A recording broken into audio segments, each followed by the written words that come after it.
Suomessa on viljelty viljaa yli 6000 vuotta. Yhtä pitkään meillä viljasta on myöskin leivottu leipää. Maassamme elää edelleen muuhun maailmaan verrattuna poikkeuksellisen rikas ja monipuolinen leipäkulttuuri. Alueelliset erot ovat kirjavia, mutta karkeasti kulttuuri voidaan jakaa kahteen vaikutusalueeseen, itään ja länteen. Länttä edustavat maustetut ja makeahkot leivät, kuten saaristolaisleivät ja limput. Idässä taasen maistuu perinteinen ruisleipä, siinä missä Karjalan piirakat ja erilaiset kukot. Kun suomalaisilta kysytään nykypäivänä heille tärkeimpiä perinneruokia, ovat kärkisijoilla ruisleipä, Karjalan paisti ja Karjalan piirakat. Tämä on tarina siitä, miten vaatimattomista lähtökohdista maahamme kasvoi kansallinen karjalaisen leipomokulttuurin vaalija.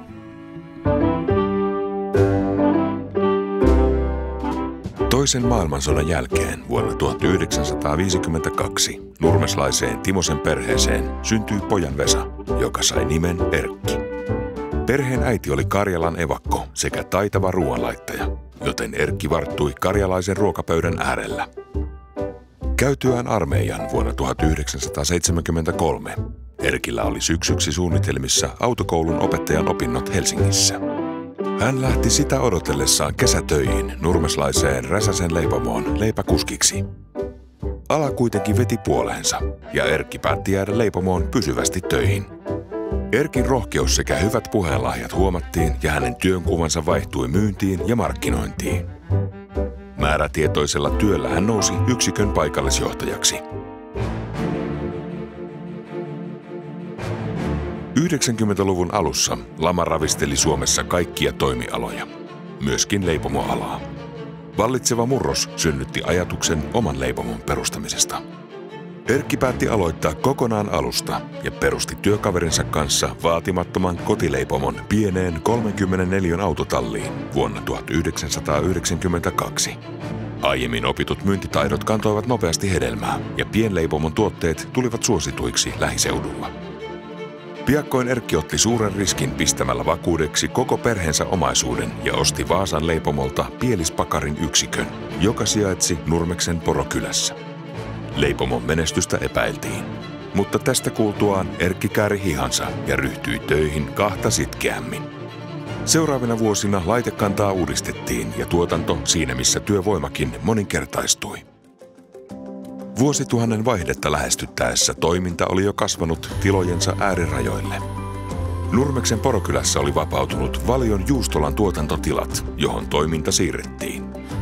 Tila mahdollisti leipomon vaiheittaisen kasvun ilman tuotannon keskeytyksiä, ja tähän päivään tullessa yritys on kasvanut vaatimattomasta 34 autotallista yli 5000 neliön leipomoksi, joka työllistää paikallisesti yli 100 henkilöä ja myy tuotteitaan koko Suomeen.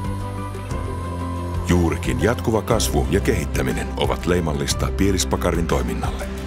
Oli sitten kyse työntekijöiden hyvinvoinnista, osaamisen edistämisestä tai puhtaasti uusien tuotteiden kehityksestä, niin Pielispakarin kivi ei lopeta vierimistään. Arkipäivää on vanhojen seinien konkreettinen kaataminen ja uusien rakentaminen. Siinä missä tuotannon henkilöstön osallistuminen uusien tuotteiden rohkeaan kokeiluun.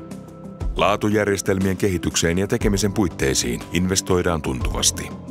Leipomo valmistaa 30-vuotisjuhlavuotenaan yli 70 miljoonaa Karjalan piirakkaa.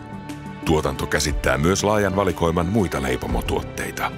Kaikki tämä tehdään kotimaisista raaka-aineista, ihmisläheisesti ja vastuullisesti, kunnioittaen toisiamme ja rakasta luontoamme yhdessä. Eräänä sunnuntaina 2011 Erkki kävi vaimonsa Eilan kanssa katsomassa leipomon remonttia. Siinä hetkessä syntyi päätös perustaa takapihan puolelle oma leipomon myymälä. Sijainti tosin epäilytti hieman sen suhteen, löytävätkö ihmiset myymälään. Eila otti vahvan roolin myymälän perustamisesta ja ryhtyi kehittämään myymälän palvelukonseptia sekä valikoimaa. Myymälän oveen laitettiin avajaispäivänä kello. Hyvin nopeasti kello jouduttiin poistamaan jatkuvan kilinän takia. Eikä sitä ole tarvinnut takaisin laittaa. Pielispakarin juuret ovat syvällä Pielisen rannalla. Rikkaassa ja rakkaassa karjalaisessa ruokaperinteessä. Uudistaen, mutta perinteitä kunnioittaen. Pielispakarin katse on kohti uusia tavoitteita Suomen rajojen ulkopuolelle ja karjalaisen leipomoperinteen viennissä maailmalle. Pielispakari. Kotisi karjalainen leipuri.